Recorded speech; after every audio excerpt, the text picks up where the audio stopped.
Welcome to Food Shrinks. Hey guys, welcome to Food Drinks. Molly Hey. C here. We are so glad you're here. Wondering if you would just do a little smidge of a favor for us. And if you're liking us, we love you. You don't have to love us yet. Could you just press subscribe wherever it is you're listening to or watching us? It really, really helps our bottom line. And if you're feeling in like a super giving mood, we're here for it.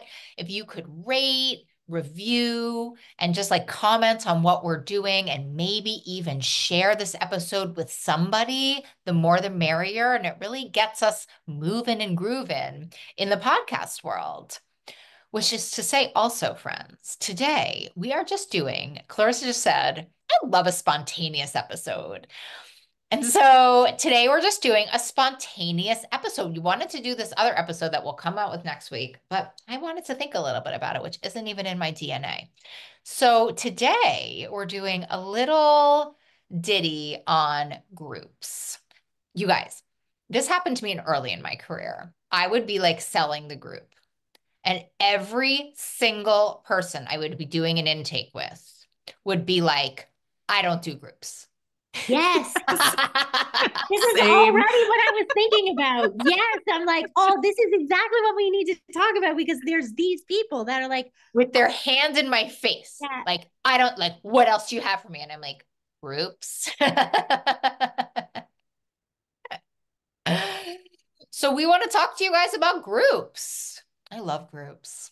Yeah. What do you love about groups, Molly? Well, I'm a group junkie because I sit in the 12.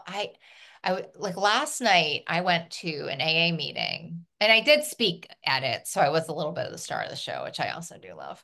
But I feel really safe in those communities. And I sat down and I just felt a part of. I sat down, I felt a part of. I love a nodding head. I think the stuff that Brene Brown says about, when we nod our heads at people when they tell their truth, it decreases their shame. I could just feel people rooting for me in there.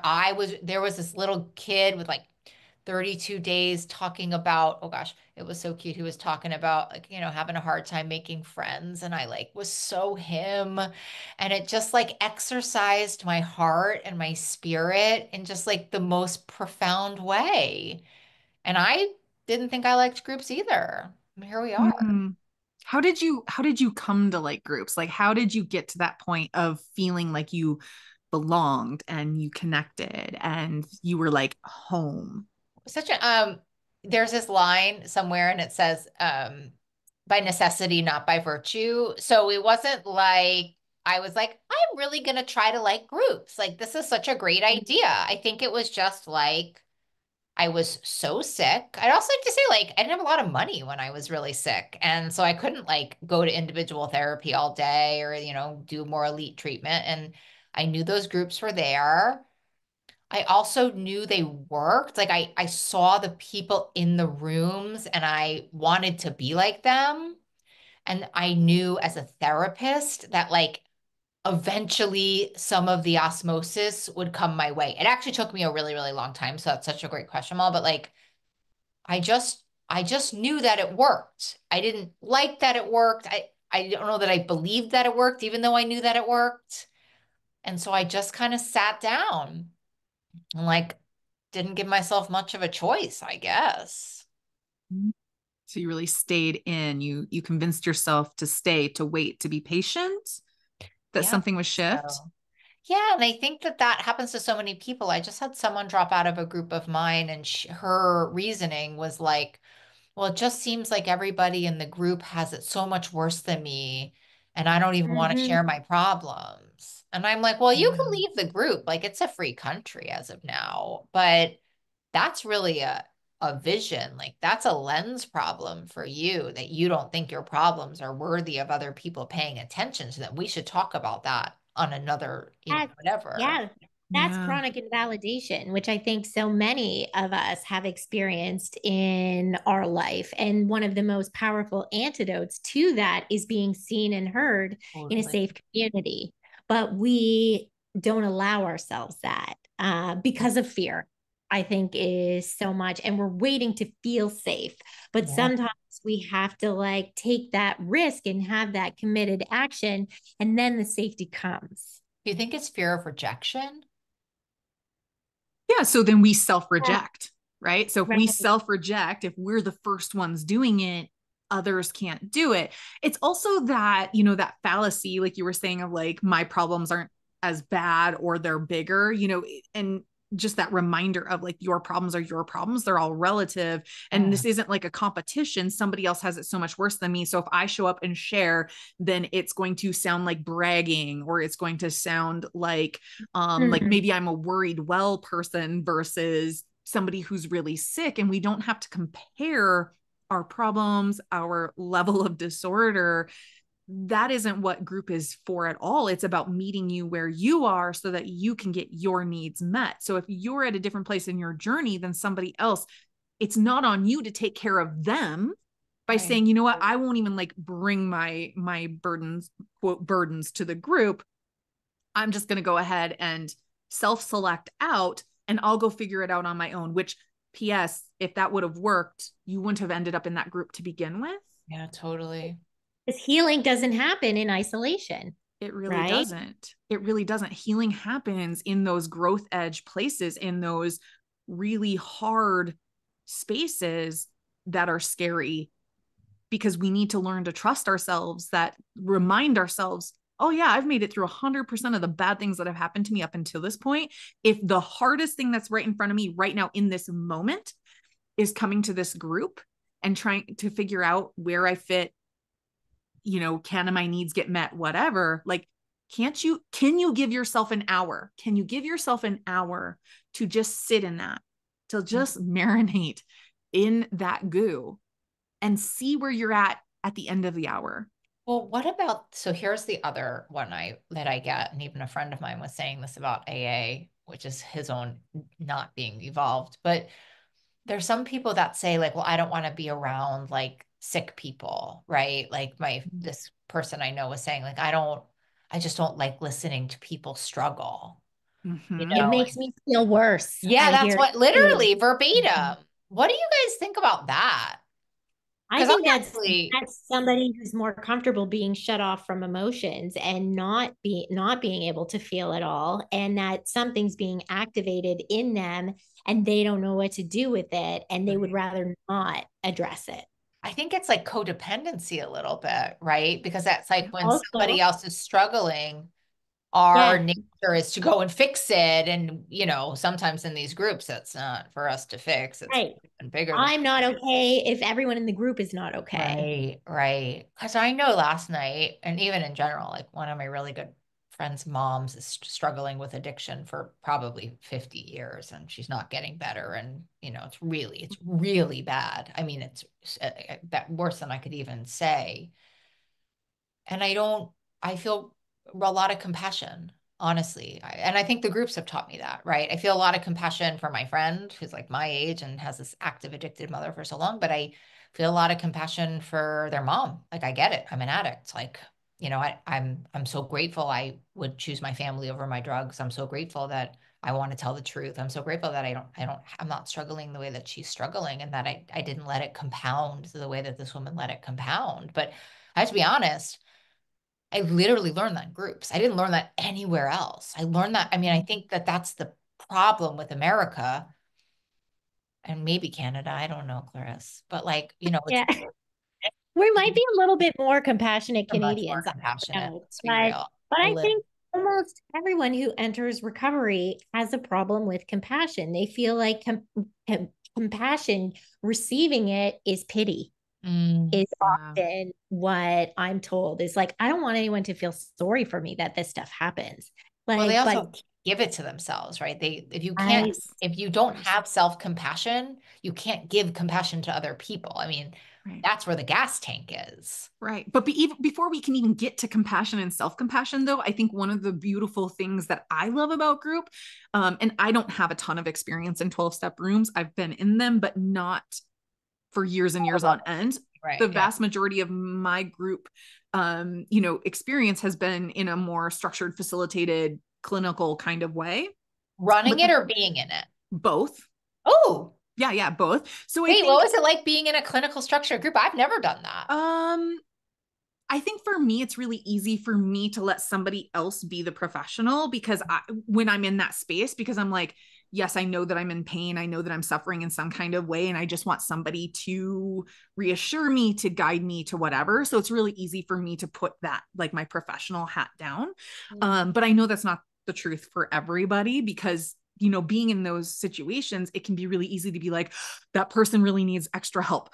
Like you were saying, almost like that needing to caretake. But I think one of the really magical things about group that helps us get to that self compassion place is the fact that when you go to group, whether it be on Zoom or in person, the first thing that happens is you co regulate. So that group will bring your nervous system into that window of tolerance, and it will help you to expand that window of tolerance because people are sharing it, like maybe they're reading, maybe they're sharing, they're generally sharing in some kind of neutral way. People aren't always getting excited, or whatever you might run into in your everyday life. But I think it's like, it's that grounding and that the energy that can just help us to go, like your whole body just takes that big breath. And then once we have that, then we might even be able to entertain the idea of compassion and self-compassion and receiving. But we can't get there without that co-regulation. And again, that's why you can't do that alone. You cannot, if you are in a space where you cannot regulate yourself, which we can sometimes, but if you can't regulate yourself, you need to go co-regulate. You need to find somebody to match their energy to. So that can be like an individual session, but it's really beautiful in the group. We're pack animals, and I think like, not just to speak on it outside of food. I mean, this country and this world is just dying of loneliness.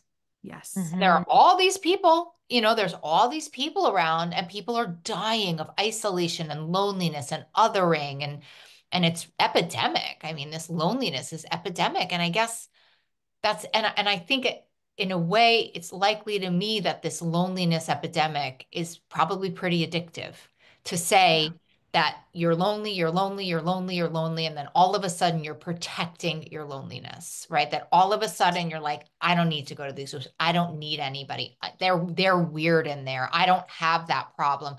Othering. And it fuels addiction, right? To be a part of is like that's what literally the research says, right? The opposite of addiction is connection. And I don't think its intention is once a week individual therapy. I don't. Right. No, I mean, when we think about some of the where that research came from and we think of, Rat Park, it wasn't just once an hour that we took these rats out of the like But you have to tell them what gray. Rat Park is So because it's Rat also the Park, thickest story of all time. sure, yeah. So Rat Park was where they took rats and they had them in, their little cages or pens or whatever you want to call it. And it was, it was gray, it was dull. There was food and water, but there wasn't like an exercise wheel. There were no other rats. They were alone. And they watched these rats just get more and more depressed, go for the cocaine or whatever it was. It's They were heroin, yeah. whatever it was. It was heroin, whatever they were putting in the water.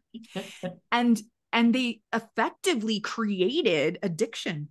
They created addiction. And then they took these rats and they put them in Rat Park. There were other rats there. They had free access to the heroin, to the water, to the food. They had exercise wheels. They had enrichment going on. And what they saw was that these rats did not go to the drugs in the same way that they did when they were alone. That they actually interacted. And rats, again, are very social creatures, so like they watched these relationships and connections, on a rat level, not nothing. Happen.